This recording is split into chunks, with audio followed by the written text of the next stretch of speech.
Boa noite a todos, sejam muito bem-vindos aqui a mais uma live do nosso Centro Espírita Vicente Paulo de Bauru, véspera de Natal, então uma data muito reflexiva para todos nós, e na noite de hoje nós temos a grata satisfação de ter aqui o nosso amigo Maurício Felipe, de San Diego, da Califórnia, que com muita alegria, com muita disponibilidade, que com muita boa vontade e gratidão, vai falar com a gente hoje aqui, vai trazer uma mensagem muito bonita do Maurício. Boa noite, Maurício, tudo bem? Boa noite, Paulo. Boa noite a todos que estão nos assistindo. Muito obrigado pela oportunidade.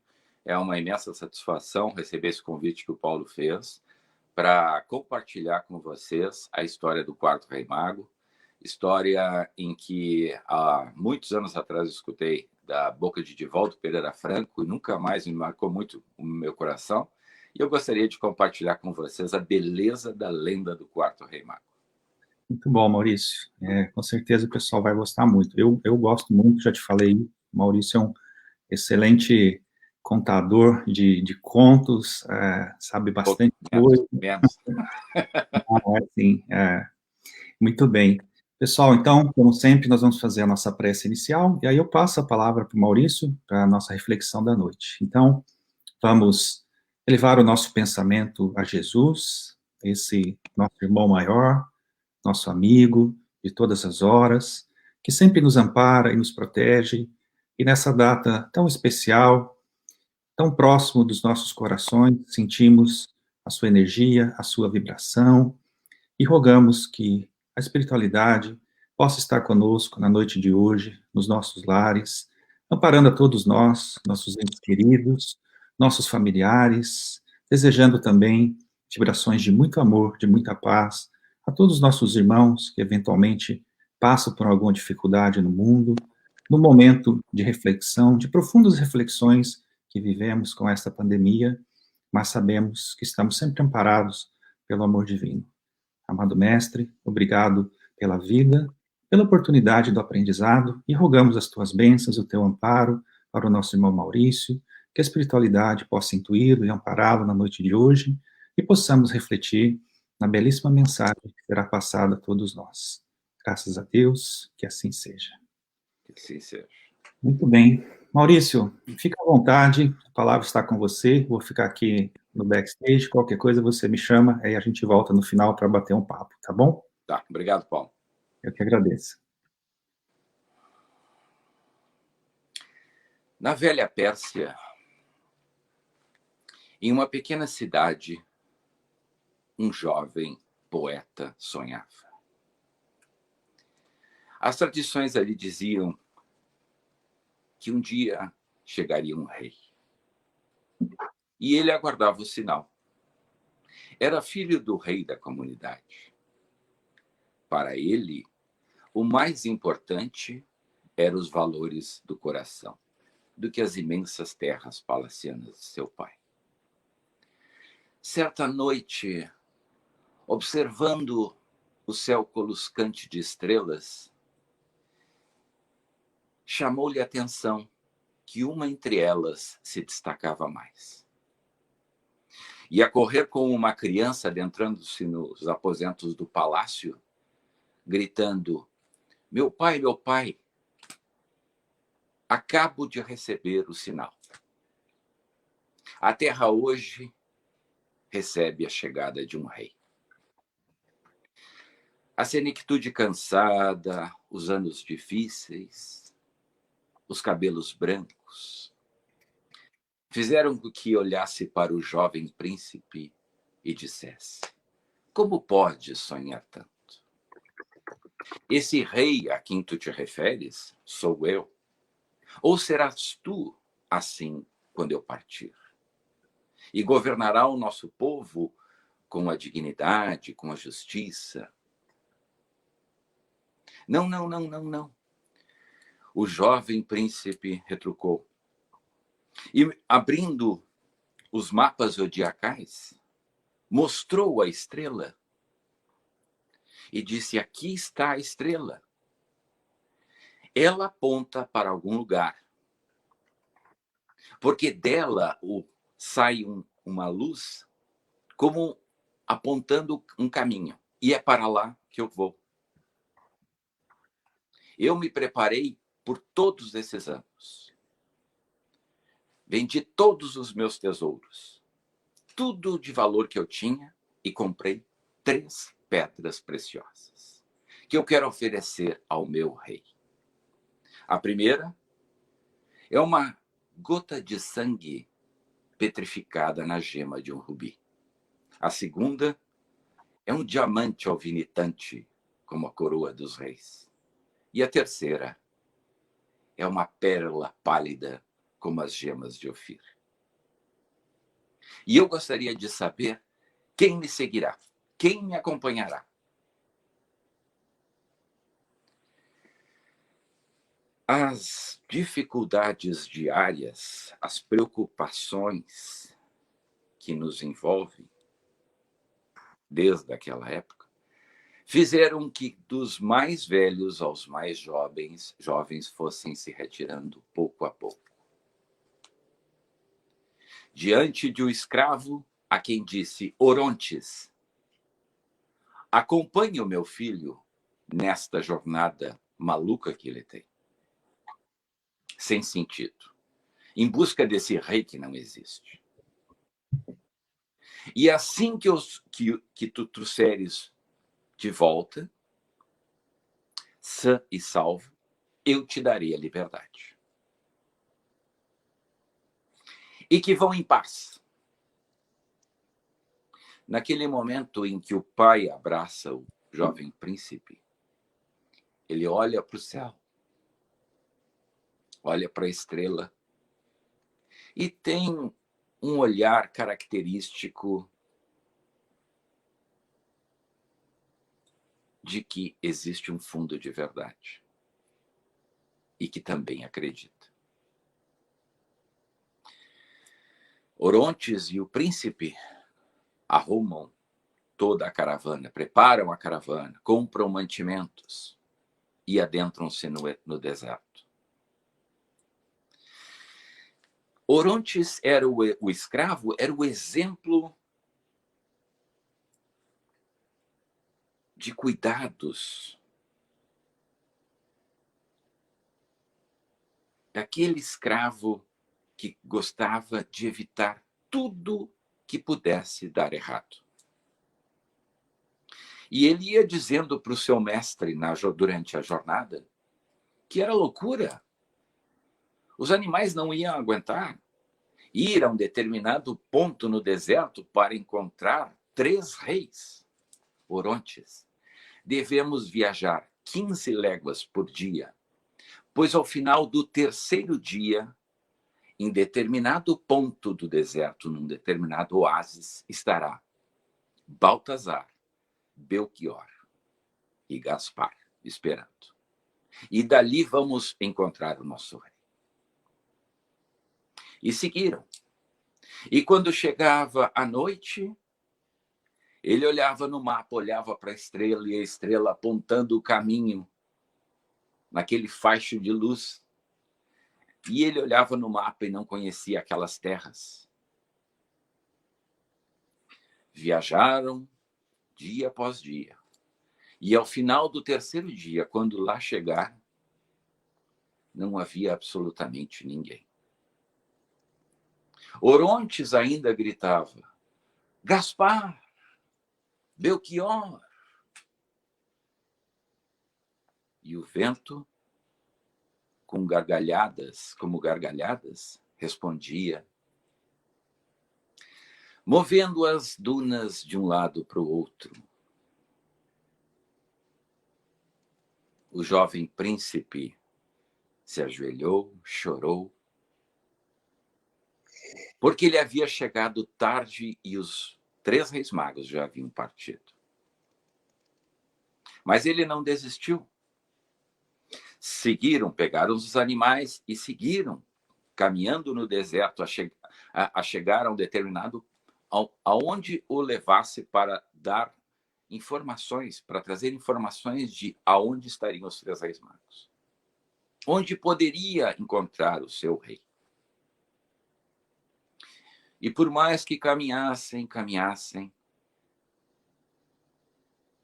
Em determinado ponto chegaram a uma pequena vila, onde a sombra da morte parece que pairava no ar. Não havia ninguém no vilarejo, nas vielas. Era um silêncio. Um grito de uma criança ali. O choro de uma criança acolá. Batem a uma porta. Uma jovem, muito assustada, com um bebê no colo, abre devagarzinho e diz: "Que querem a essa hora?" O que um estranho faz acompanhado de outro estranho a essa hora da noite? A jovem Ruth indaga ao príncipe, e o príncipe diz: "Me perdoe importuná-la, nós somos forasteiros, mas eu venho em busca de um rei. E pelo que conta no mapa zodiacal, ele nasceu aqui." A jovem Ruth pensa: um rei em Judá? Não, acho que o senhor está enganado. Judá nunca teve um rei.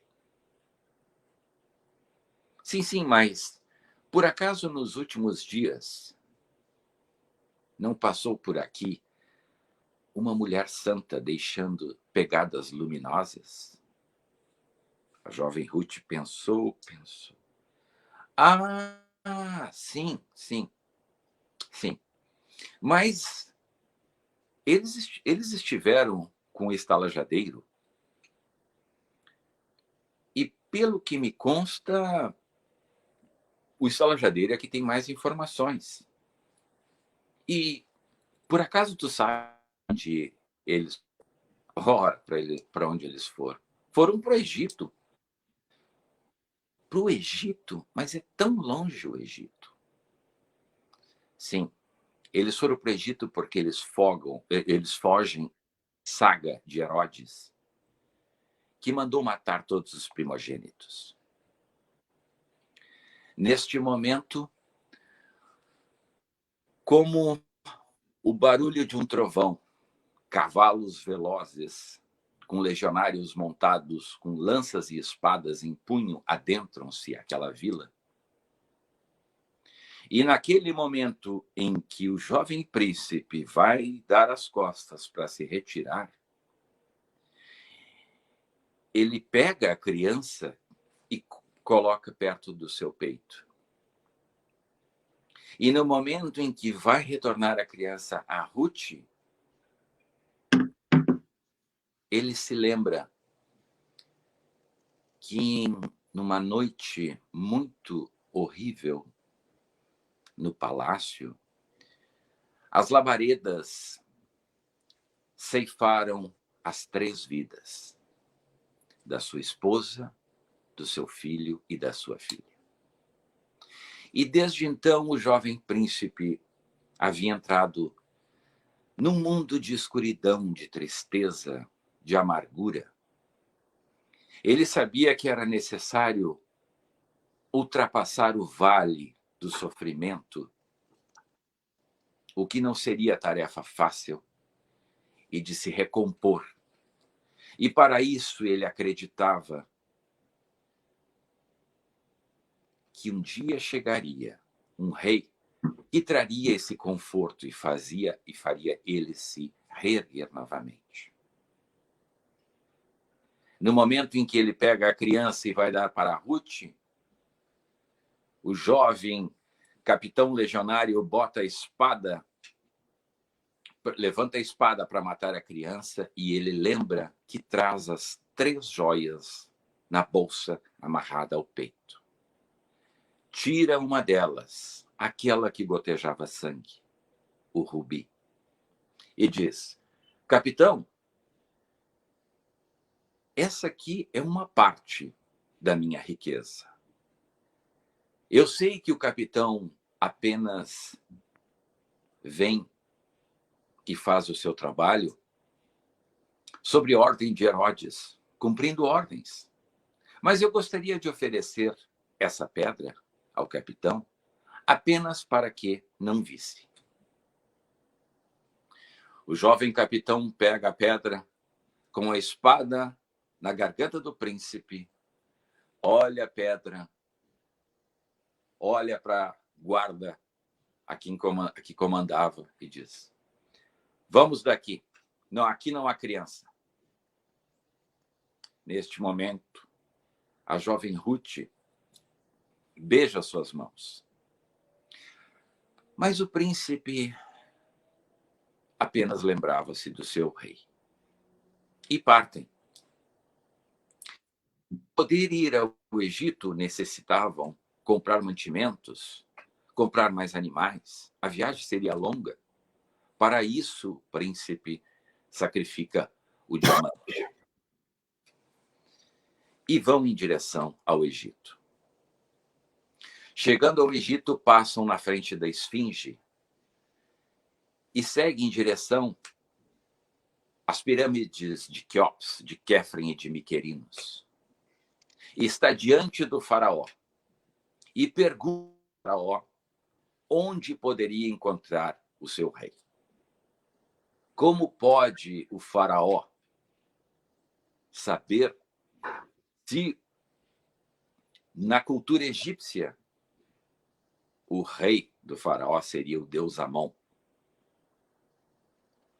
O jovem príncipe vai ao Vale dos Reis, vai às casas senhoriais, vai aos palácios, vai a Tebas, a Alexandrias, a Mênfis, atrás de notícias do seu rei. E nada. E o seu escravo dizendo: meu amo, meu senhor. Como o senhor é teimoso, mais teimoso que uma mula. Já é tempo de nós regressarmos à magia. Esse rei que o senhor tanto busca não existe. Ou então ele já foi uma criança morta por Herodes. Já foi encontrado e foi morta pelos soldados de Herodes. Ele disse: não, não, não, Orontes. Eu tenho certeza que o meu rei está vivo. Orontes, aproveitando-se dessa esperança e da fé do seu amo, arma um embuste e diz: mestre, acabo de encontrar José, Maria e o menino Benjamim. Aqui estão. E ele, com um sorriso esplendoroso no rosto, vem ao encontro deles, agarra a criança, bota a criança aqui no ombro e diz assim: tu és rei? E olha para o pai e para a mãe e diz assim: estiveram com vocês 3 reis magos, vindos da Babilônia e de terras longínquas do Oriente? Orontes olha para José e murmura: sim, sim, estiveram. Sim, sim, estiveram. Ah, sim, sim. E o que deram de presente ao pequenino? Orontes novamente fala, gesticulando os lábios: mirra, mirra, ouro, ouro. E ervas. Então José responde da mesma maneira.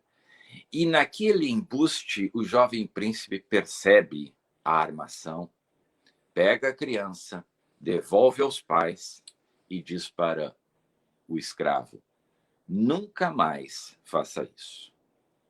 Pede perdão à família e eles se retiram. Oronte diz: meu mestre, me perdoe, eu tive que fazer isso, mas é que o senhor está atrás de alguém que não existe. E que nós estamos tão longe de magia, é hora de voltar. Eu busco a minha liberdade. O seu pai me prometeu que se eu levasse seguro de volta, eu ganharia liberdade. O jovem príncipe não desiste. E perguntando aqui, perguntando ali, vai descobrir que há um velho sacerdote, um antigo sábio na região. E vai ao encontro dele. E pergunta: por gentileza, meu amigo, eu venho de Magi, da Pérsia, e eu venho e narra toda a história para ele. O velho sábio pergunta: onde o procurastes? Eu procurei nas pirâmides, eu procurei na frente diante da esfinge, eu procurei nos palácios, eu procurei nas casas senhoriais, eu procurei nos lugares mais luxuosos, porque é um rei. O velho sábio disse: não, não, não, não, não, não, não. E pegando de escritura sagrada, diz: de acordo com o que diz Elias, o rei virá para os mais pobres, para os mais miseráveis. Ele é o rei da consolação. E onde houver tristeza, amargura, sofrimento, é ali que ele estaria. E onde posso encontrá-lo? Se ele é o rei dos judeus, em Jerusalém ele estará. Se preparam novamente e saem do Egito em direção a Jerusalém. A caminhada é longa, no meio do deserto. E quando estão chegando aos arredores de Jerusalém, quando vêm, são cercados por ladrões. E um ladrão mais rápido que os outros vem correndo e passa a navalha na bolsa em que carregava e sai correndo. E ele grita: Orontes, pegue esse ladrão, ele está com a pérola. E Orontes sai correndo atrás, e quando vem, outros ladrões vêm e cercam eles. E neste momento, eles não sabem o que fazer. Quando então uma voz feminina grita: tragam-me aqui. Eles são mercadores persas, e os persas têm o conhecimento da cura. Se eles curarem o meu filho, eu devolverei os seus bens. Quando eles olham para os lados e percebem realmente nos ladrões e todos aqueles que cercavam as ataduras em volta, eles estavam no Vale dos Leprosos. Eles vão então até essa mãe que tinha dito que retornaria os seus bens. E ele tenta fazer o possível e o impossível para salvar a criança, para ajudar a criança. E diz: Orontes, vá até os animais e traga unguento, ervas que nós carregamos, né? Porque eu necessito limpar as feridas. O filho desta mulher, carregado de lepromas como flores pútridas de um pântano, trazia, além da doença, era a cegueira. E ele, meticulosamente, pouco a pouco, trocando as bandagens, trocando os panos, ele foi limpando e colocando novas bandagens, trazendo um pouco de conforto àquela criança. Quando ele olha para o lado a outras crianças, e ele diz: esta criança está morrendo, devemos ajudar. E olha para outra e outra em seguida. E ele começa a cuidar uma e da outra. Orontes olha para o seu amo e diz: meu amo, meu senhor, não me peça que toque nessas podres. Eu tocarei. Eu não ajudarei, não farei absolutamente nada. Orontes, apenas um dia. Só um dia. Um dia, e depois mais um dia, e depois mais uma semana. e depois mais um mês, e depois mais um ano. E ele foi ficando no Vale dos Leprosos, limpando as feridas, trocando as ataduras, trazendo um pouco de luz àquele lugar onde só conhecia as trevas, a mentira, a escuridão, o desespero, a amargura. E ele foi trazendo para aqueles que carregavam aqueles lepromas um pouco de esperança, falando do seu rei.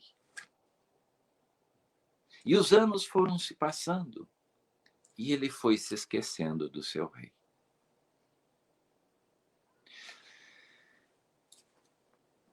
Um dia, Judite, aquela velha mãe, a rainha dos leprosos,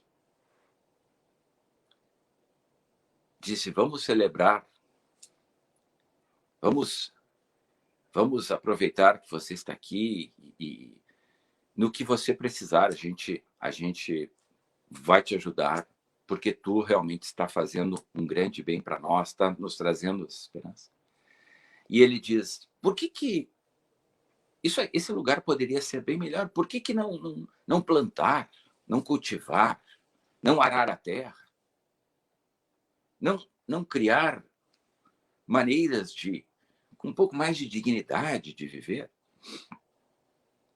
Não temos quem nos ensine. Então, eu ensinarei.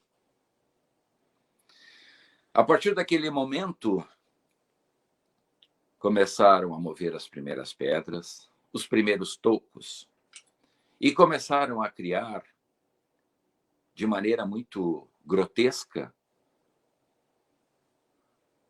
ferramentas e instrumentos para canalizar a água, para poder molhar a terra. As primeiras sementes foram lançadas, as primeiras sementes de trigo foram lançadas. E os anos passando, e ele começou a levar vida cada vez mais a todos aqueles corações. Certa noite, houve uma celebração, porque o trigal já estava maduro, já estava alto. E eles poderiam vender o trigo e começar a se autossustentar, não precisando mais roubar, não precisando mais se prostituir. E estão celebrando a dança do ventre, a música, o vinho capitoso, as frutas secas. E Orontes, o escravo que nunca quis se envolver com os leprosos, está na tenda do jovem o filho de Judite, que já estava com quase 28 anos, mas que a cegueira o jovem príncipe não tinha conseguido curar. Eles estão conversando. E, de repente, o jovem se levanta e sai para fora da tenda, tateando, e diz: eu presinto algo está de errado. Ele disse: não tem nada de errado, todo mundo está celebrando e tal. Não. Alguma coisa está errada. E sente o cheiro, e quando ele percebe, ele grita: fogo, fogo! Os campos, os trigais que estavam sendo incendiados pelos comerciantes da cidade. Afinal de contas, os leprosos já não compravam mais mantimentos dos comerciantes. E os comerciantes, tomados de ira, de fúria, não tendo mais aqueles com que pudessem gastar o seu dinheiro, ou então aproveitando da prostituição das mulheres para poder fazer troca de mantimentos, se revoltaram e resolveram ir ao Vale dos Leprosos e acabar com todo o trigal, quebrando toda a maneira que foi canalizada a água, Todos os projetos eles quebraram, além de matar crianças e alguns velhos. Naquele momento em que o jovem príncipe vê tudo aquilo que aconteceu, ele tem uma dor no coração e ele desmaia. Ao acordar, horas depois, Judite, achando que ele tinha morrido, diz: que bom que tu não morreste, que tu está bem, que tu apenas desmaiou. Fica tranquilo, nós vamos refazer tudo. E o jovem príncipe diz: não, eu estou muito velho para isso. Eu não vou reconstruir mais nada. Eu já perdi todas as esperanças. E Judite sorriu e tudo foi reconstruído pouco a pouco. Na mesma semana, o velho escravo, sim, vai falar com o seu mestre e diz: mestre, 30 anos se passaram e eu continuo escravo. E eu gostaria de receber a minha liberdade. E já que nós não vamos regressar à magia, então eu gostaria que você me desse a minha liberdade. O velho príncipe diz: perfeito, mas antes vamos descer a Jerusalém. E foram, caminhando, pouco a pouco. Quando adentram-se da cidade, conseguem ainda ver as palmas na rua e cantar, e música que ia-se na viela longínqua. E diz: mas o que é que estão celebrando aqui? Não entendem. Neste momento, passa uma caravana com alguns escravos carregando alguém muito importante. E, de repente, essa pessoa importante percebe alguém na multidão, que era o príncipe, e diz: parem. E desce. Tu não te lembras de mim, né? O jovem príncipe diz: tu é o sumo sacerdote de Margi? Sim, eu sou o sumo sacerdote de Margi. Por que tu nunca mais voltaste à nossa cidade? O teu reinado te espera. Nós te esperávamos. Nós continuávamos te esperando. Tu nunca mais voltaste? E ele, não muito preocupado com o retorno à cidade, pergunta a respeito do seu pai. E o sumo sacerdote diz: morreu. Morreu abandonado pelo próprio filho. Morreu abandonado por um filho que saiu atrás de um rei que não existe. Neste momento, o velho príncipe baixa a cabeça, chora. E o sumo sacerdote diz: e já que tu não voltaste e não vais voltar, então nós não temos mais nada que nos liga. E seguiu, a caravana seguiu adiante. O velho príncipe olha para Orontes e diz: meu pai morreu, não teve oportunidade de te dar a liberdade, mas eu, em nome dele, te dou a liberdade. Agora tu és livre para tu aproveitar o resto da tua velhice naquilo que tu quiser. E regressou ao Vale dos Leprosos. Na mesma semana, Orontes, o antigo escravo, convida aquele jovem que era cego a irem a Jerusalém. E os dois descem novamente a Jerusalém. E lá chegando, quando vem uma nova celebração, e pergunto: mas o que é que estão comemorando? O que estão celebrando aí? Ah, é a chegada do rei. O rei acaba de chegar.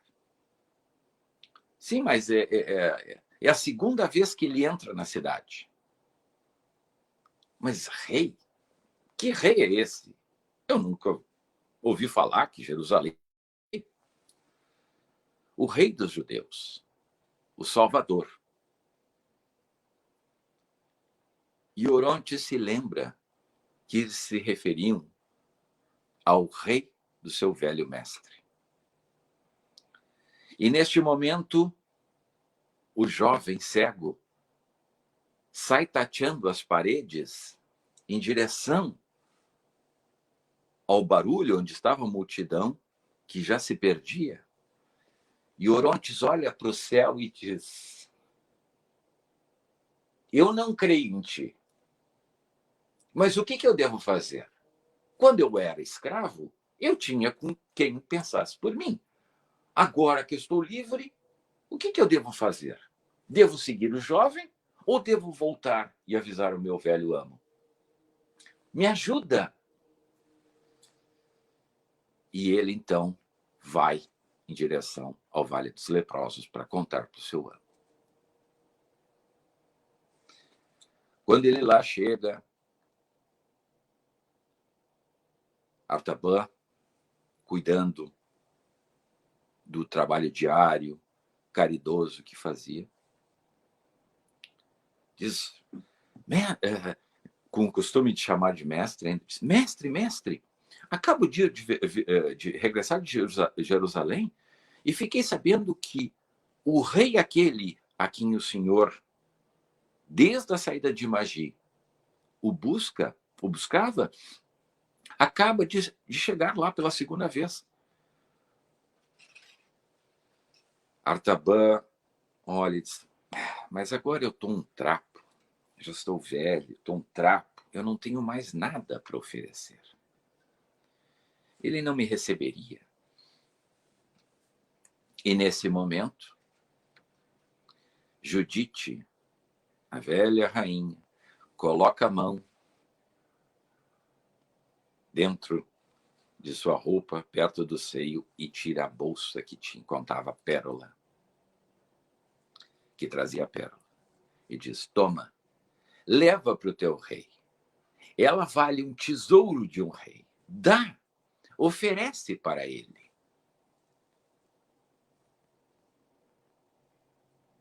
O velho príncipe olha para o antigo escravo e amigo e diz, tu me levarias até ele?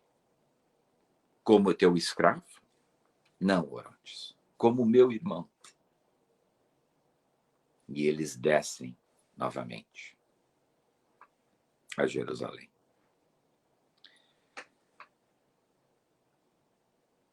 Lá chegando, veem que chegam a uma determinada área onde uma jovem moça estava terminando de limpar, onde as mesas, onde estavam os bancos, e diz assim, me desculpe, por favor, eu busco o rei dos judeus. A jovem, eu não sei de quem vocês estão falando. Não, tu sabe, nós ouvimos dizer que ele esteve aqui. Que querem com o Senhor? Eu sou um velho príncipe, cansado, que perdi muitas coisas, mas nunca deixei de buscar o Senhor. E agora venho receber notícias de que ele está aqui. Eu gostaria de encontrá-lo e oferecer esse humilde presente que eu tenho para ele.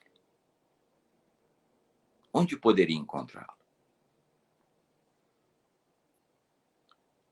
A jovem, com um olhar desconfiado, diz, ele subiu ao Getsemane para orar.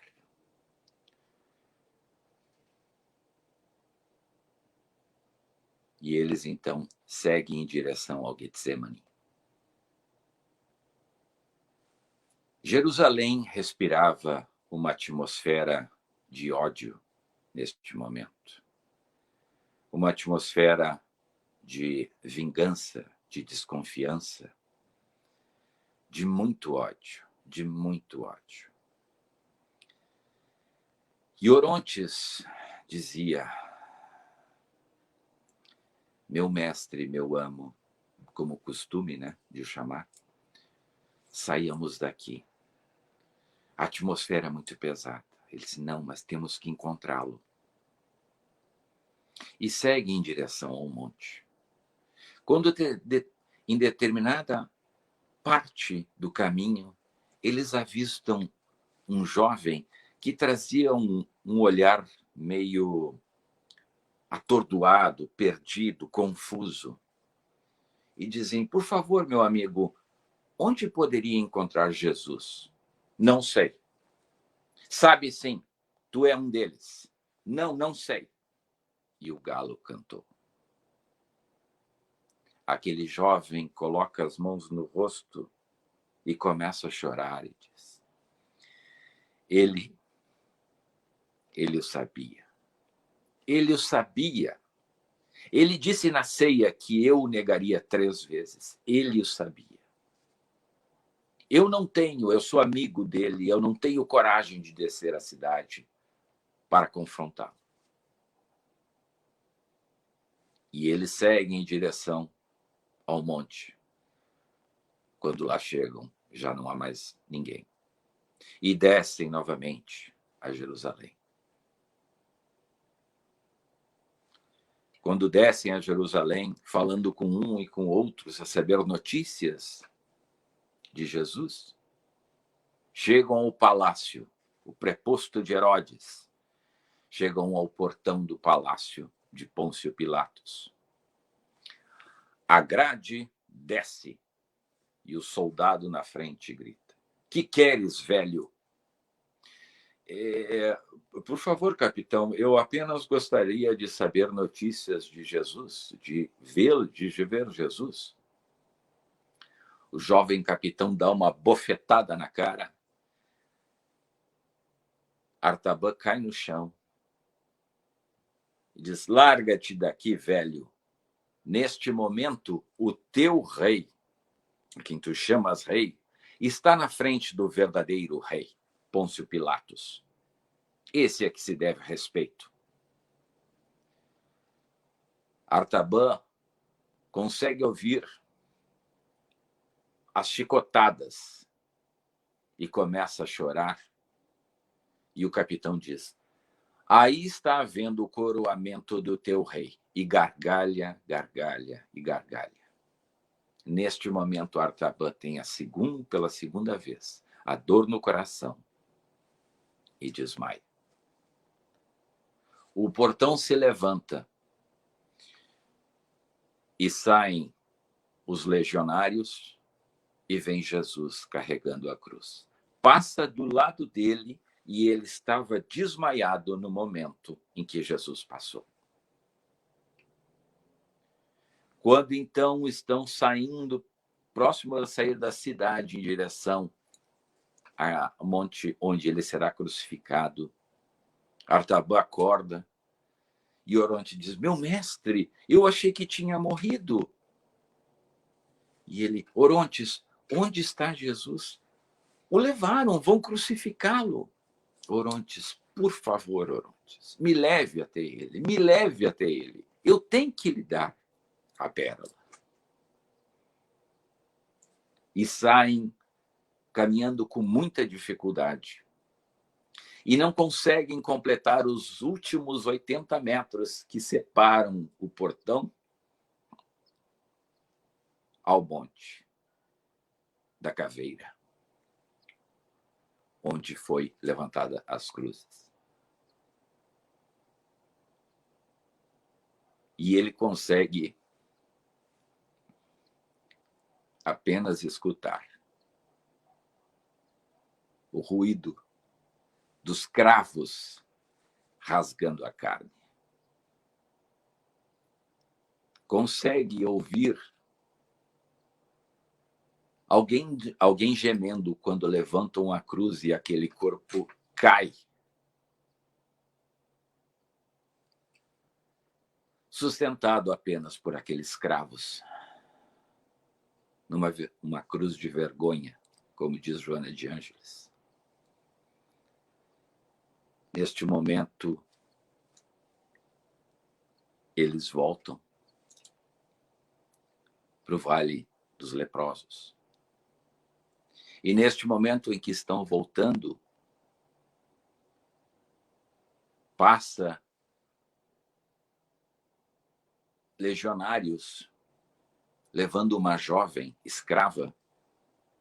E a jovem reconhece ele e grita: Artaban, Artaban, me ajude, por favor. Ele, então, se lembra que traz a pérola que não teve condição de dar para Jesus. E vai diretamente ao capitão e diz: capitão, isso aqui é 1/3 dos meus bens, de um tesouro que eu tive. Eu gostaria de lhe oferecer para comprar a escrava. O capitão olha a pérola, liberta Shamir, a filha do sumo sacerdote. Ela lhe beija as mãos em agradecimento e parte. E eles regressam ao Vale dos Leprosos. Quando lá chegam, a tristeza é muito grande. Todo mundo chorando. Ele, Artaban, muito fraco, muito velho. Já não tinha mais nada. A tristeza havia tomado conta de todos. Naquela tarde que se fez noite, no dia da crucificação. De repente, ele olha para frente e uma luz faz levantar um sorriso, abrir um sorriso muito grande no seu rosto e diz: Judite, Orontes, olhe, o meu rei. O meu rei está aqui na frente. Vocês não estão vendo ele aqui? E ele diz: Senhor, eu não tenho nada para te oferecer. Eu havia saído de Magi com 3 pedras para te dar como presente, e não tive a chance de te entregar. E tu não recebeste nenhuma delas. Agora que eu sou um velho, estou um trapo, já não tenho mais nada para te oferecer.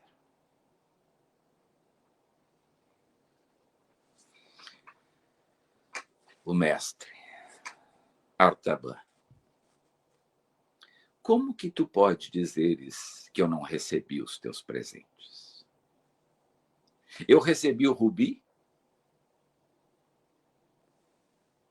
quando tu salvaste a vida da criança. Eu recebi o diamante quando tu compraste mantimentos para a grande travessia. E eu recebi a pérola quando salvaste a jovem. Eu recebi, Artaban, todos os teus presentes. Como pode dizeres que não me encontraste? Não me encontraram aqueles que estiveram comigo. Eu vim te buscar, Artaban, para que nós nunca mais nos separemos. Vamos em direção ao infinito. Neste momento, a cabeça do velho príncipe tomba. Judite e Oronte se olham E o velho escravo olha para o monte do Gólgota, onde Jesus foi enterrado, e diz: enterramos meu velho mestre, ao sopé do monte, perto do seu rei.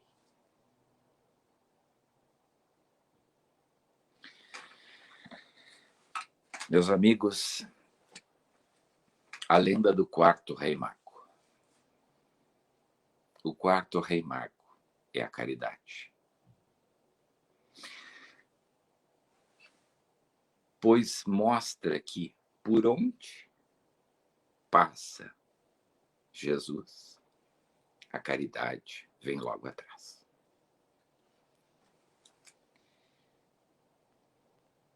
Trazendo o consolo e a esperança a todos aqueles que ainda trazem na face o sangue do rubi, do esforço, do empenho, a esperança do diamante e a pérola da paz. Buscando Jesus em cada viela, em cada casa, a saber notícias por onde ele passou.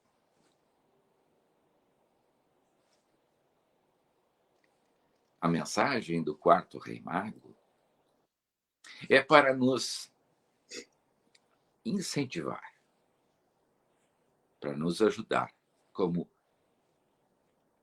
criaturas imperfeitas que somos,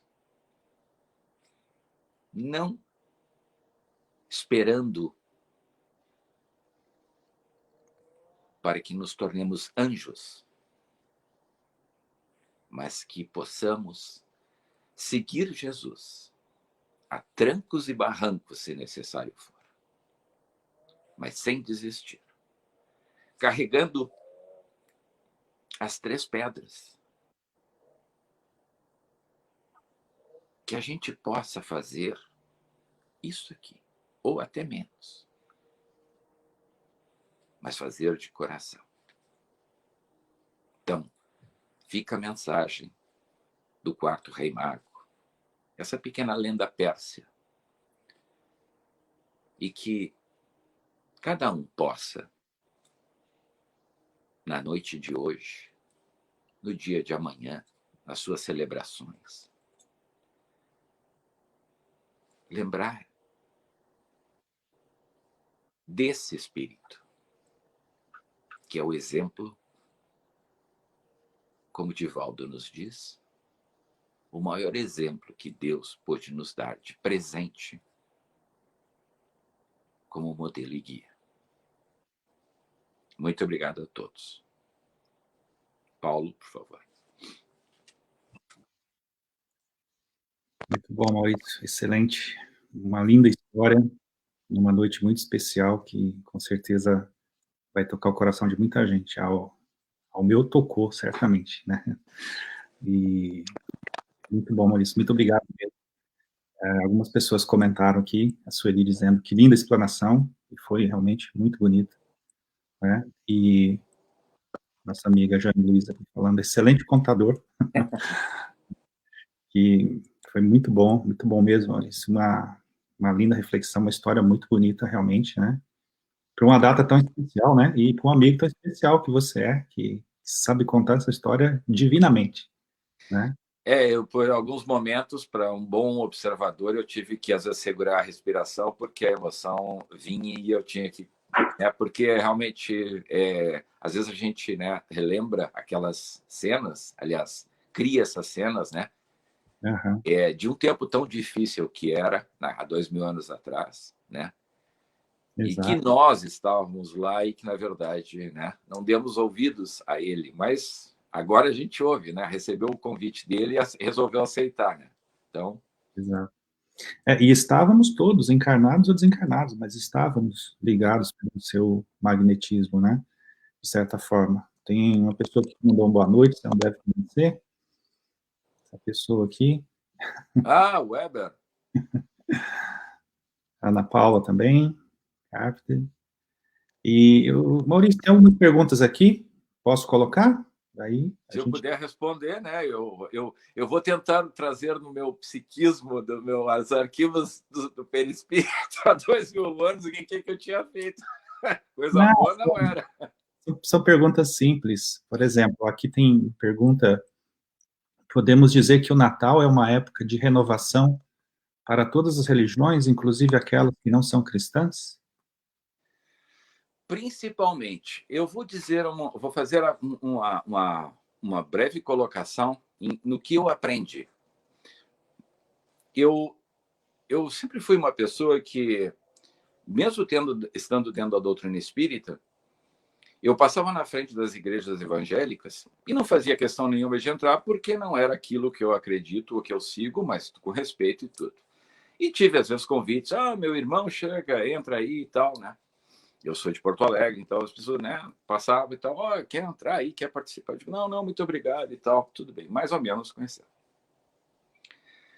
E eu nunca dei muita importância para isso. Mas quem me abriu os olhos foi Haroldo Dutra. Numa conversa, ele disse: Maurício, tu não sabe, uma palestra que ele teve, depois um bate-papo, assim como nós estamos tendo, ele veio dividir com a gente, né, que ele tinha pastores, amigos e tal. E eu comecei a observar aquilo ali e dizer assim: poxa vida, que legal da parte do Haroldo, cara, sabe? É uma coisa, é uma bobagem tão grande que a gente não pode ter discriminar ninguém. Seja pastor, seja muçulmano, seja quem quer que seja e tal. E eu aprendi isso aí. Então, Paulo, assim, o Natal, eu vivo numa casa de muçulmanos. Eles são persas. É engraçado, né? Eu contando essa história persa, eu moro numa casa de persas que não acreditam em Jesus. Quer dizer, gostam de Jesus, acham que Jesus apenas foi mais um, né, profeta. E eu já não considero Jesus profeta, eu considero Jesus salvador, né? Então, mais do que profeta. Mas eles acreditam em Maomé, né? Então eu respeito Maomé, sabe? Então nas minhas orações aqui, quando eu faço o Evangelho no Lar, eu levo meu pensamento mostrando de que Jesus, Maomé, até aprendi com o Weber mesmo, né, que me disse: Maurício, ele fez um grande trabalho também levando. A única diferença é que ele era um soldado, né? Ele era uma pessoa, né, que carregava espada. E a minha diferença com relação ao Maomé Jesus é que eu vejo que Jesus nunca levantou uma flor para bater no rosto de ninguém. Então, por isso que Jesus, para mim, é especial. Não é porque é só o Salvador, mas é o indivíduo que realmente só trouxe a palavra de amor. Nunca precisou levantar a espada, o que quer que seja. Mas vamos deixar o passado de lado e vamos hoje pensar como a gente não cruzando tudo quanto é barreira, e quebrando todas as barreiras de cor, de religião, de sexo, de altura, de temperatura, de qualquer coisa.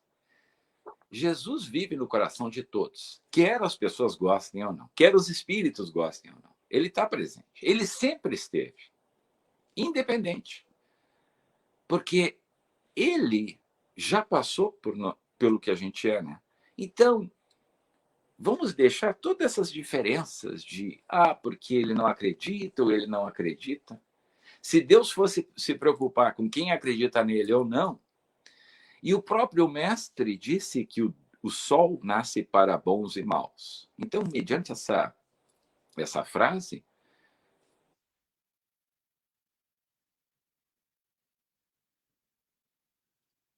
Maurício? Deu uma travadinha aqui.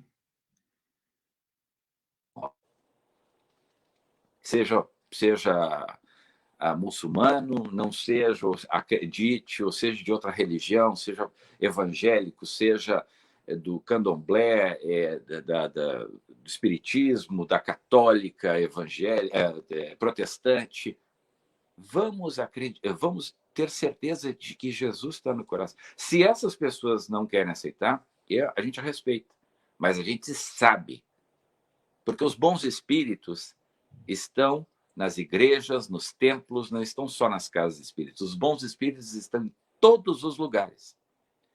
Então, é nesse sentido que eu colocaria, né? No que eu acredito. Sim, perfeito, Maurício.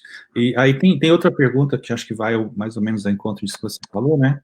E pergunta assim, por que dizem que nessa época Jesus se aproxima da Terra? Estaria ele distante, né? Como é que é, Paulo?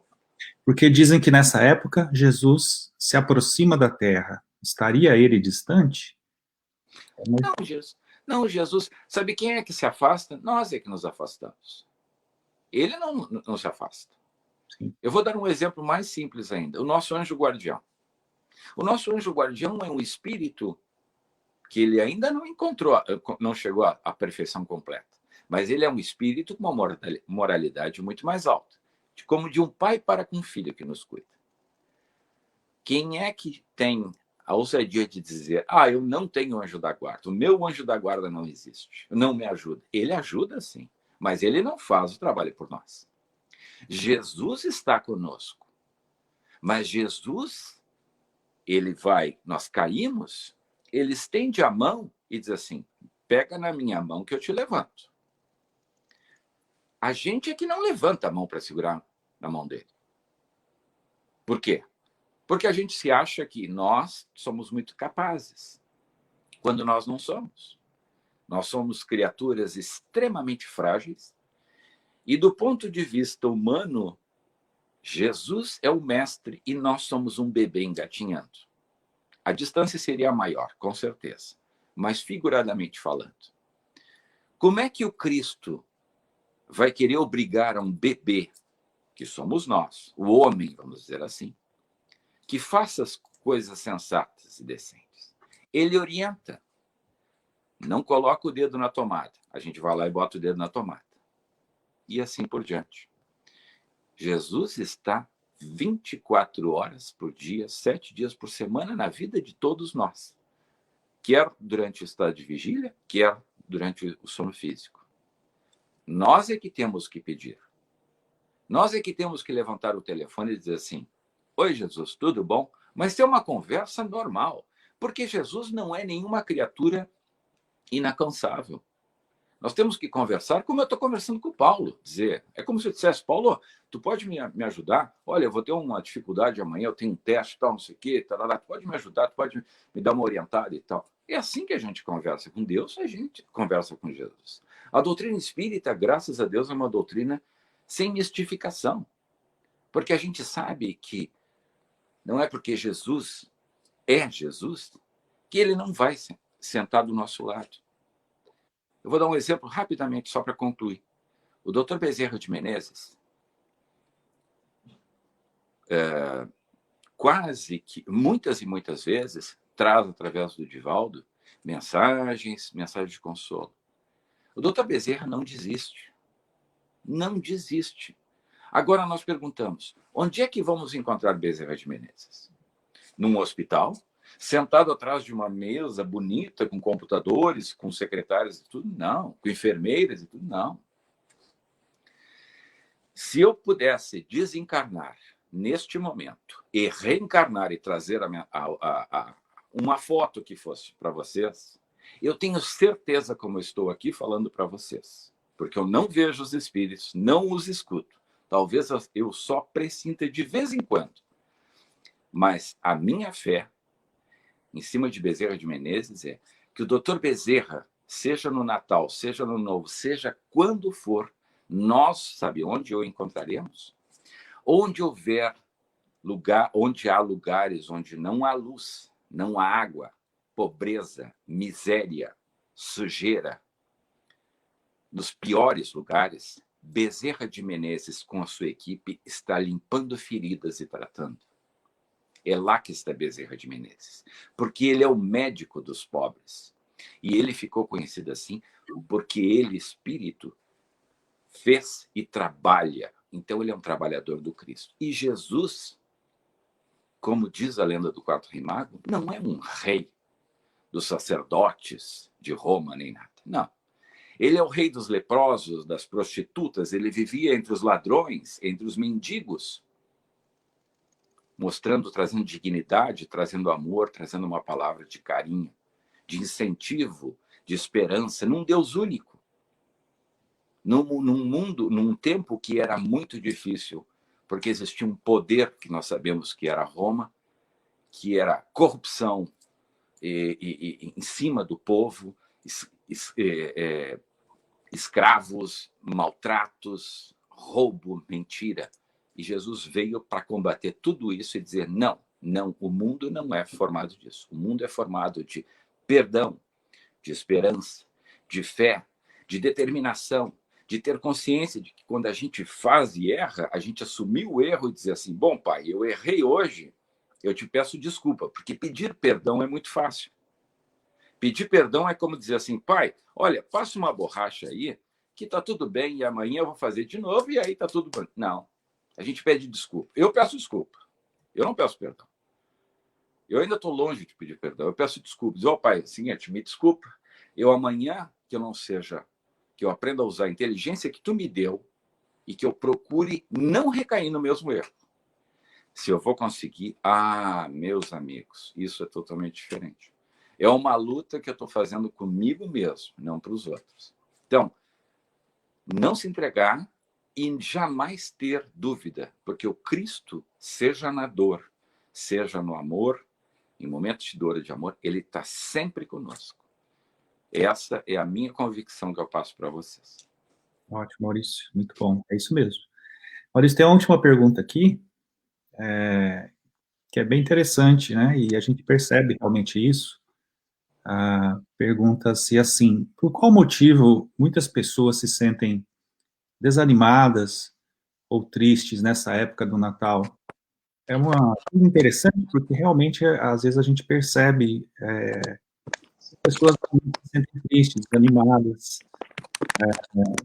quando, na verdade, deveria ser uma época de renovação, de reflexão. Sim, desculpe, eu liguei meu celular que estava com a bateria já baixando. Não tem problema, agora já está tudo certo. Sem problema. Então, é algo interessante para a gente pensar, né? Olha, tu falou nas dificuldades, né, Paulo? Uhum. Que as pessoas têm, né? Esse foi o último. Desculpe, que eu não dei muito, eu não consegui te Não, prestar eu vou atenção. fazer a pergunta de novo. A pergunta é assim: por qual motivo muitas pessoas se sentem desanimadas ou tristes nessa época do Natal? O sentimento de Natal é um sentimento de. Eu acho que isso é uma coisa muito pessoal.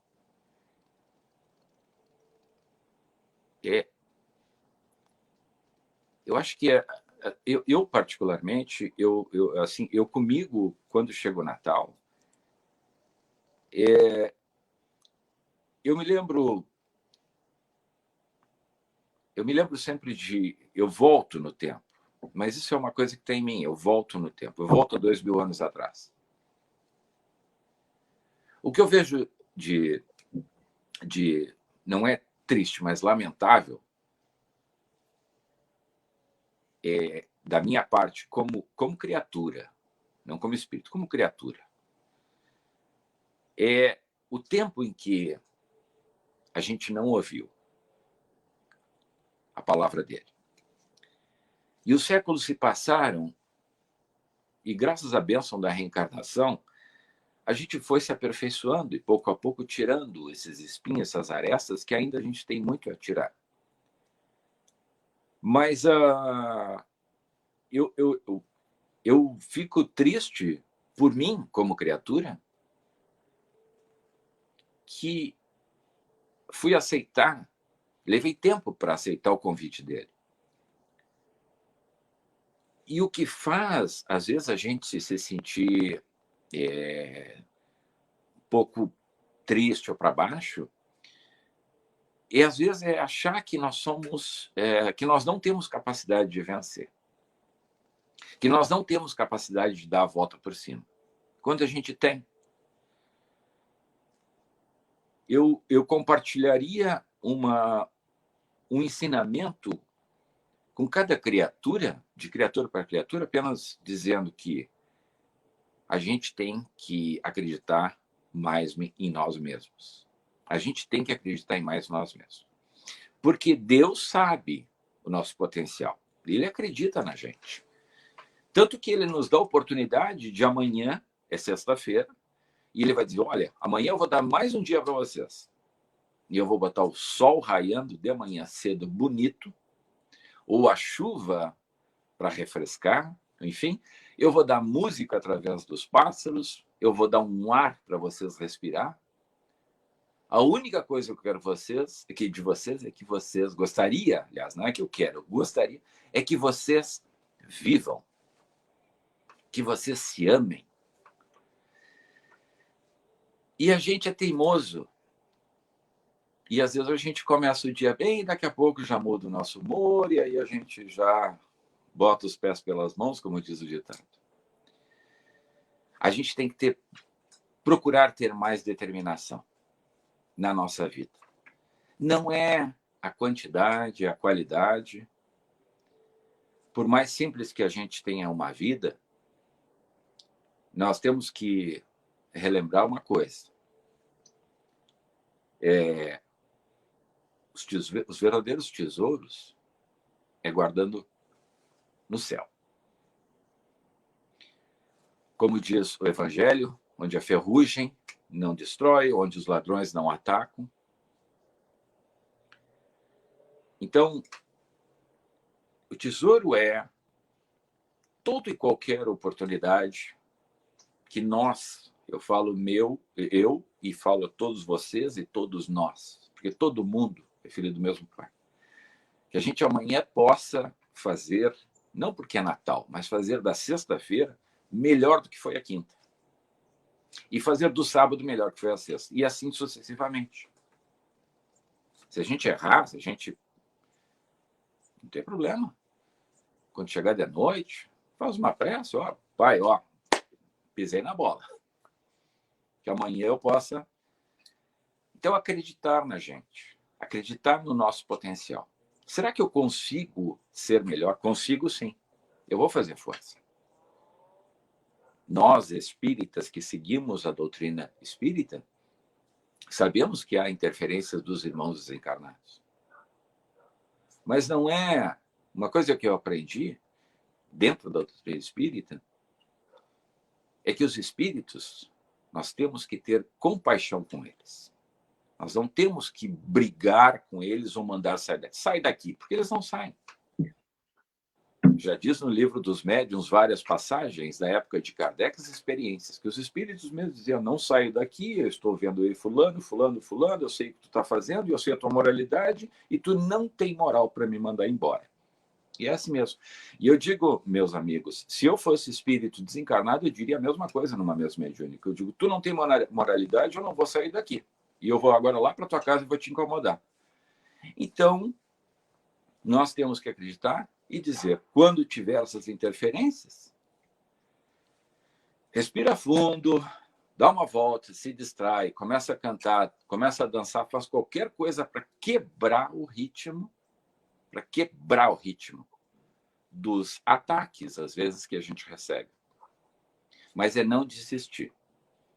Então, quando chega o Natal, às vezes o nosso humor muda, porque a gente se acha um pouco solitário ou triste, é porque a gente não deve esquecer. E eu digo para vocês assim, ó, que eu acho que faz bem isso, por mais pode ser até contraditório. Mas eu não lembro mais de Jesus pendurado numa cruz, porque não é isso que o Espiritismo nos lembra.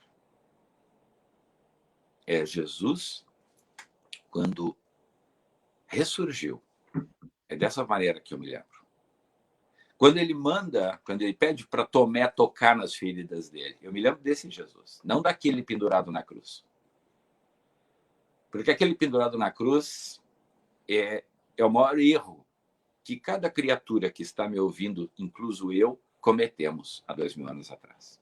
Porque a gente não sabia que ele nunca foi, não é e nunca será uma ameaça na nossa vida. Mas a gente não sabia. Então, quando baixar a tristeza querer bater à porta do nosso coração, lembre-se das coisas boas. Lembre-se de tanta gente que não tem uma ceia ou não tem, às vezes, um prato de comida à mesa para se alimentar. Entende? Então, Natal, se estiver sozinha fisicamente, nós somos visitados pelos nossos entes queridos diariamente, digamos assim, que vêm, nos dão um abraço, nos dão um beijo, passei aqui para te dar um oi. Às vezes a gente não percebe, porque às vezes a gente está com os ouvidos, né, fechados. A gente faz isso para o nosso anjo guardião, não vai fazer para os parentes, né, que já partiram. Então, não se achar que está sozinho fisicamente. Neste momento a gente está conversando aqui, virtualmente, mas quantos desencarnados estão com cada um de nós aí, familiares e amigos, que estão também compartilhando o nosso bate-papo. Isso é muito bacana, porque os desencarnados são tão maravilhosos, seja bons ou maus. Vocês até podem se assustar porque eu estou dizendo, né? Mas é que eu já trabalhei na mesa mediúnica e eu adoro até conversar com os mais brigões. Porque a gente se entende. Porque eu também sou brigão, eu também sou cabeça dura. Então, os dois cabeça dura se entendem. Então, os espíritos são sensacionais. Claro que, com todo respeito, né? Nós temos que sempre conversar, não baixar a cabeça, porque a gente baixa a cabeça só para Deus, que é o nosso Criador. Para o resto, a gente olha olho no olho. Com respeito, com explicação, com diálogo, com compaixão. Os espíritos se aceitam, aceitam. Se não aceitam, olha, meu irmão, me desculpe, tudo bem, tu não concorda comigo, eu vou por aqui, tu vai por ali, mas a gente, de repente, se encontra de novo. Espero que tu te dê bem. Mas ninguém força ninguém a nada, muito menos os desencarnados. Vamos fazer que nem Jesus. Jesus nos convidou. Olha, quer trabalhar na minha vinha? Tem que acordar cedo. O trabalho é duro.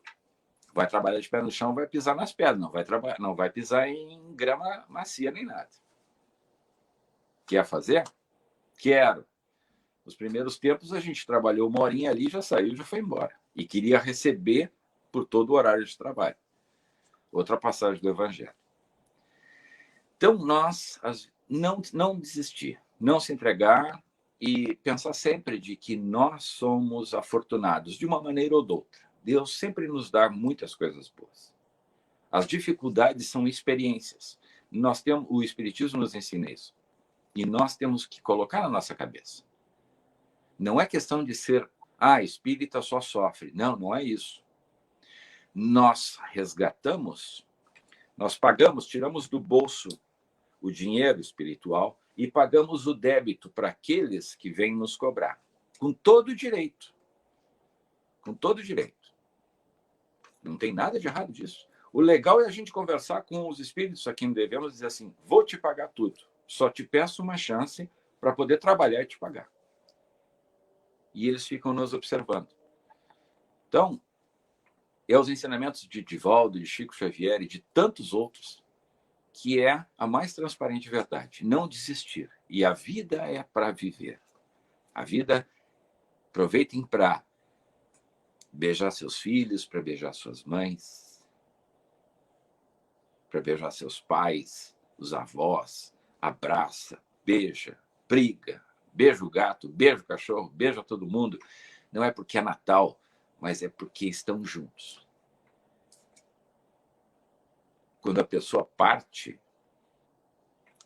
a gente sente porque não tem mais aquele contato físico. Mas a pessoa está ali. A gente só não vê, mas ela está ali, ela vem nos abraçar e beijar. Então, o espírito de Natal é isso. Às vezes nos coloca para baixo, por causa nos deixa, né? Parece que como crianças abandonadas, não tem ninguém que nos ama, mas tem sim, tem. O aniversariante. Para quem é que precisa de A gente não precisa ninguém mais do que o aniversariante para estar junto de nós. Perfeito, Maurício, muito bom. Bom, Maurício, agradeço muito.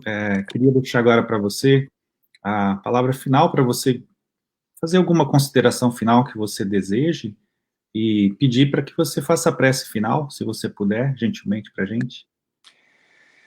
Com certeza. Olha, Paulo, eu sempre digo para todos, e eu não sou exemplo de espírita. Eu só sou uma criatura que gosto muito da doutrina espírita, adoro Kardec, encontrei as respostas da doutrina espírita e procuro seguir a trancos e barrancos Jesus. É assim que eu sigo ele, a trancos e barrancos. Então, de criatura, apenas eu diria para vocês o seguinte: não tenham medo do desconhecido. Ele só nos causa medo porque é desconhecido. Olhamos os nossos irmãos desencarnados como criaturas tal qual nós fizemos no passado muitos erros. Eu aqui me refiro a zombeteiros, a todas as categorias.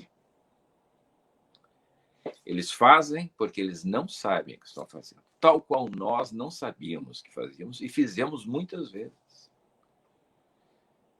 Então, para a gente poder viver dentro de uma doutrina que acredita na espiritualidade, nós temos que acreditar que o espírito é apenas uma pessoa sem corpo. Não um fantasma, uma alma penada. Essas bobagens que a história criou na nossa própria humanidade. Os espíritos são demônios. Não, os espíritos são espíritos. Foram criados, nós fomos criados do bem. Deus não criou o mal, Deus criou o bem. Aí pergunto, mas e o mal? O mal é a falta do bem. O ódio é a falta do amor.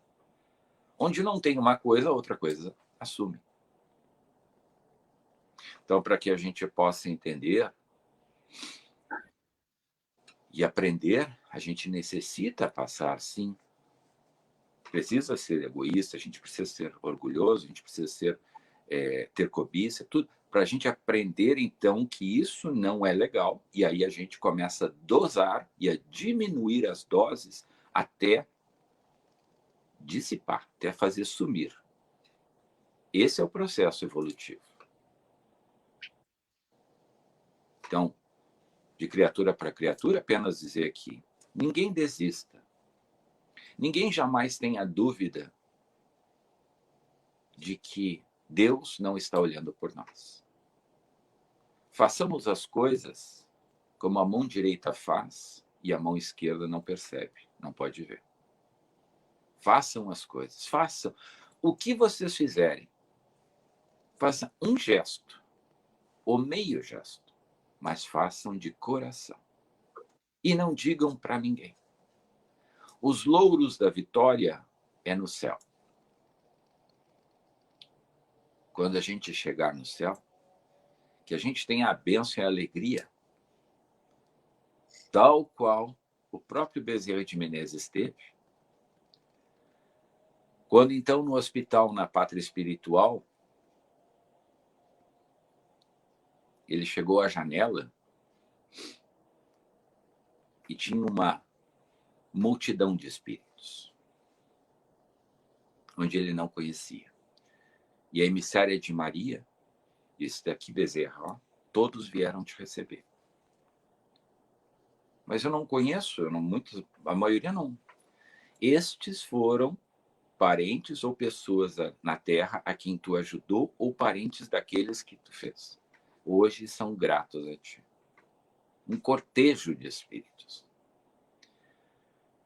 Não estou dizendo aqui para ser como Bezerra, porque Bezerra é único. Jesus é único. Nossa Senhora é única. Chico Xavier é único. Divaldo é único. Cada um tem a sua. Cada um de vocês é único. Fazer um pouquinho. Trabalho de formiguinha.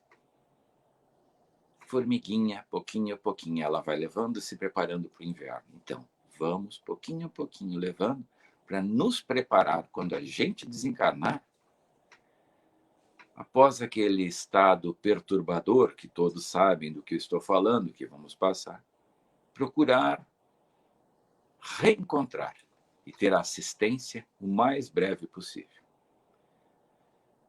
Então, com esse pedido, dividindo de criatura para criatura, que a gente possa, assim, neste momento, elevar o nosso pensamento a Deus, nosso Pai, nosso Criador, dizendo muito obrigado, Pai. Muito obrigado por mais um Natal. Mais uma data que faz lembrarmos daquele que Tu nos enviou, nosso modelo e guia. Aquele a quem chamamos mestre, e que realmente o é, mas não só de conhecimento, mas acima de tudo de amor, de compaixão, de piedade, de misericórdia. Agradecendo a Nossa Senhora, a nossa amada Mãe Santíssima Maria, que abençoe o lar de cada um, que abençoe a vida de cada um, que abençoe a todos aqueles que não Te conhecem, Jesus, que não acreditam em Ti, a todos aqueles que são inimigos do bem. Perdoa-os, ajuda-os, pois nós já estivemos vivemos esse período. Ainda temos muito que aprender. Abençoe e derrama a Tua misericórdia, Pai, sobre a humanidade, e que nós possamos tornar o nosso planeta melhor. A cada dia, cada um de nós procurando fazer o seu esforço pessoal, como criatura. Consequentemente, vai refletir aos nossos familiares espirituais. Independente da crença, a quem estiver me escutando, me refiro aos irmãos desencarnados, de todas as doutrinas, de todas as religiões, que sejamos um só, sobre a bandeira do amor. Sobre a bandeira do amor. E que possamos nos abraçar fortemente, nos ajudar a sair do lamaçal em que nós mesmos entramos. Jesus mostra o caminho. Jesus aponta o caminho e estende a mão. Que a gente possa dar o nosso melhor, hoje, amanhã e sempre. Um Feliz Natal. Que Deus abençoe o coração de cada um. Muito obrigado. Me desculpem, me perdoem por qualquer vacilo, qualquer comentário inapropriado que fiz, pois ainda estou aprendendo tanto quanto vocês. Muito obrigado. Que seja. Maurício, muito bom, muito obrigado. Agradeço imensamente de coração pela sua gentileza, pelas suas palavras, né? Obrigado a todos que estão aqui, né? Compartilhem, divulguem a mensagem do Maurício, foi muito bonita, foi muito interessante, uma história sensacional para a gente refletir e pensar, e semana que vem estaremos de novo aqui, tá? Muito obrigado a todos, eu vou finalizar nossa live, divulguem, compartilhem. Feliz Natal a todos, que Jesus abençoe a todos nós hoje e sempre. Feliz Natal. Uma boa noite.